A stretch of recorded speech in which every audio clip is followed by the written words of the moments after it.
Hello there friends, welcome back to another episode of Generation Tech. My name is Alan. When the Separatist crisis occurred, very few people had context over the disparity between the two warring factions. After all, everything happened so quickly, and more importantly, a major conflict hadn't affected the galaxy in like 1,000 years. And so the galaxy was demilitarized. But if you actually had your usual body of think tanks, veterans, and military schools dotted across the galaxy, they all would have come up with the same conclusion, that the Confederacy of Independent Systems militarily is one of the most efficient ever assembled. And this military force completely punches above the weight of the political movement and body of citizens that it fights for. The Confederacy at its height had maybe a few thousand worlds, and most of these worlds were sparsely populated and economically not consequential to the larger global economy. Compare that to the Republic with over 1 million systems, and the CIS has far less than even 1% of the galaxy's population. But hidden inside of those 1,000 worlds is a dozen or so mega conglomerates, and these organizations dominated 3 incredibly important parts of the galactic economy: logistics,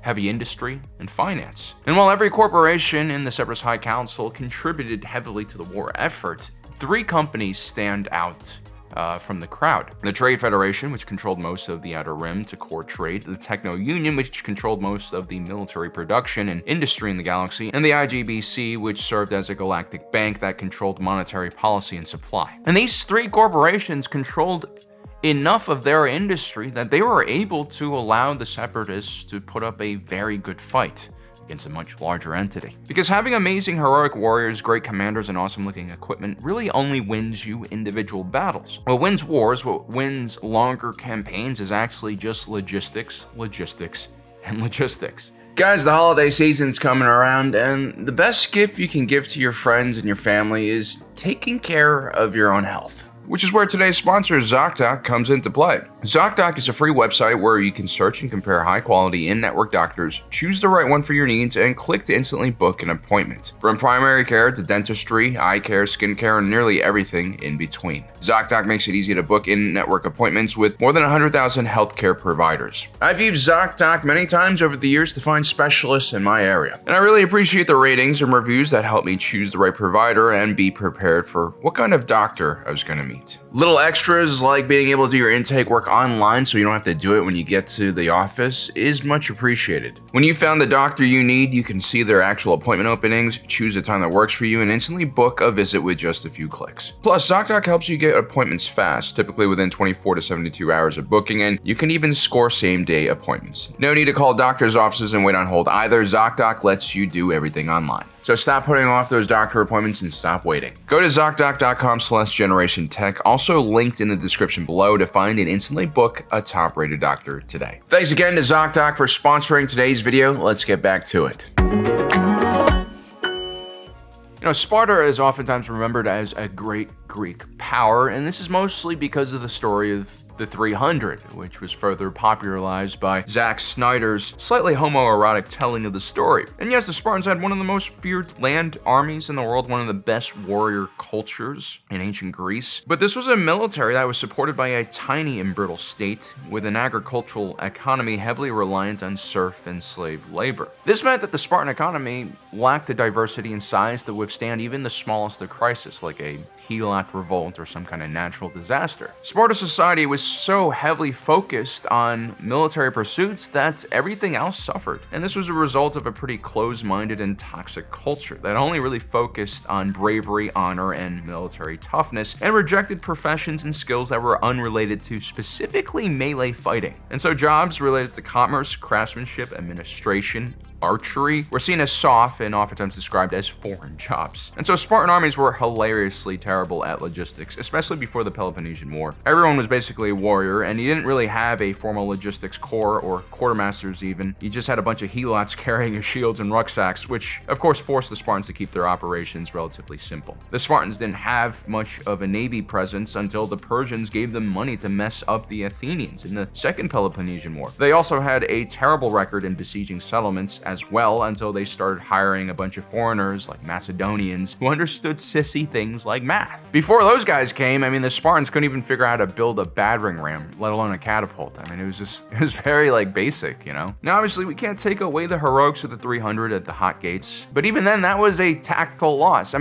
Sparta has great advertising, great branding. People think it's a Super Bowl team. They have Super Bowl confidence, but they rarely even hit 500 throughout the season. The Spartans only really had a handful of major victories. They lost as many wars as they won. They got crushed by Thebes, they lost against the Macedonians, and finally, Rome conquered them. Now, speaking of the most formidable military forces in antiquity, you can't really go far without mentioning Rome. The Roman Empire didn't necessarily have the most fierce warriors, but what they did have were extremely professional military forces, backed by legions of support and logistical staff. Yes, the average Roman soldier is not as fierce as the many warrior cultures they faced.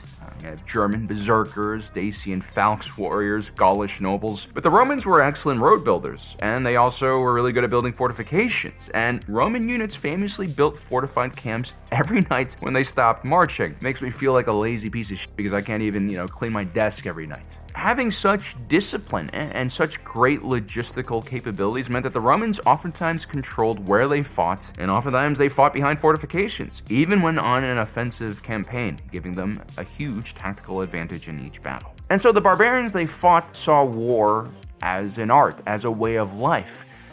But the Romans, they viewed warfare as a science, as mathematics, and they crushed everyone. Now, the Confederacy military forces takes things to the next level when it comes to applying logistics to the battlefield. First, there's almost zero warrior culture amongst the Separatist High Council. They are mostly ambitious entrepreneurial or business types with some finance guys sprinkled in between. These are the type of people who will try as hard as possible to avoid the battlefield. They don't want to be anywhere near it. Not just because they're cowardly, but because they are, at their core, delegators and like to focus on the larger picture. They're too arrogant about their own importance and time to actually get caught up in hand-to-hand fighting. And that might be a good thing, for a military leader or like a military planner.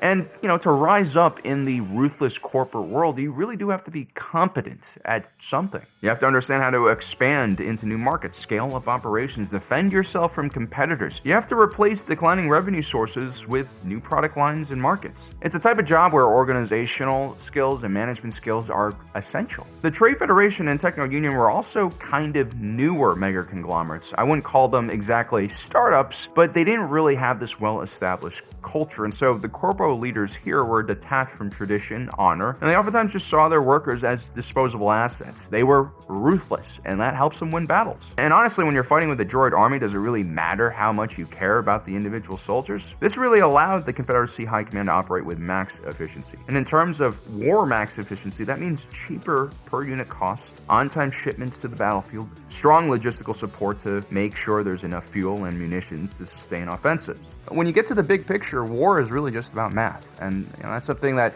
Abraham Lincoln really understood. He was actually an amateur mathematician, and he would always complain that none of his generals understood the arithmetic of the situation, as in, all the Union really needed to do was to continue to engage the Confederacy in battles during the Civil War, and even if they lost, strategically, over the long run, they had more manpower, they had more resources, they had more money, they had more industrial capabilities.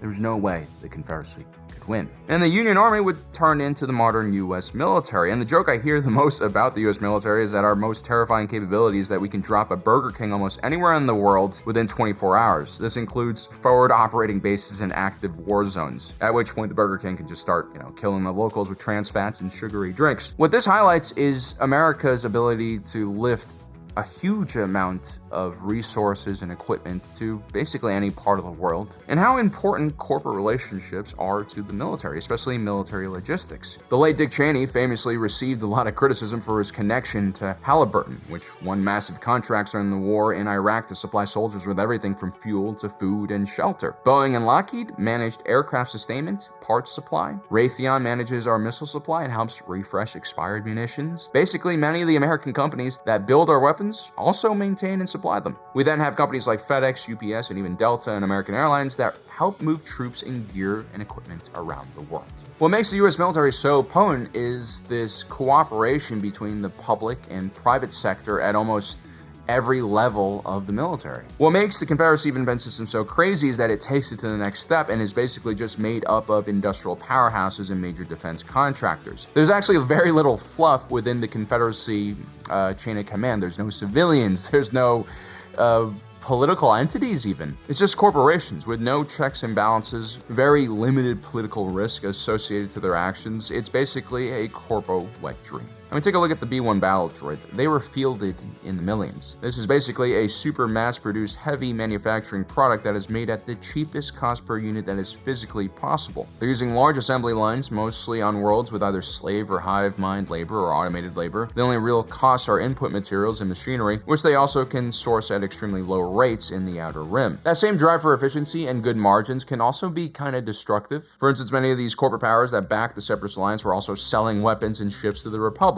It gets pretty chaotic when everyone is just focused on making credits. This is kind of like the side effect of that. But again, mixed in between the chaos were truly brilliant moves that allowed this tiny little Separatist faction to challenge an entire galaxy. One of the smartest things the Separatist Navy did was basically convert the merchant fleets of the corporate powers into warships. This meant overnight the Separatist Navy had one of the largest naval forces in the galaxy. The Munificent-class frigate, the Lurk or Hulk battleship. These were all just transports, bulk freighters, or at least security vessels before they started the war. And once the war did start, all the Confederacy had to do was refit their hulls with shield generators, change up the layouts internally to store battle droids and starfighters instead of containers, maybe plop a few more weapons emplacements on the surface. Yes, these ships will never be able to match a purpose-built warship, but when you have like a 4-to-1, 5-to-1 advantage, does it really matter?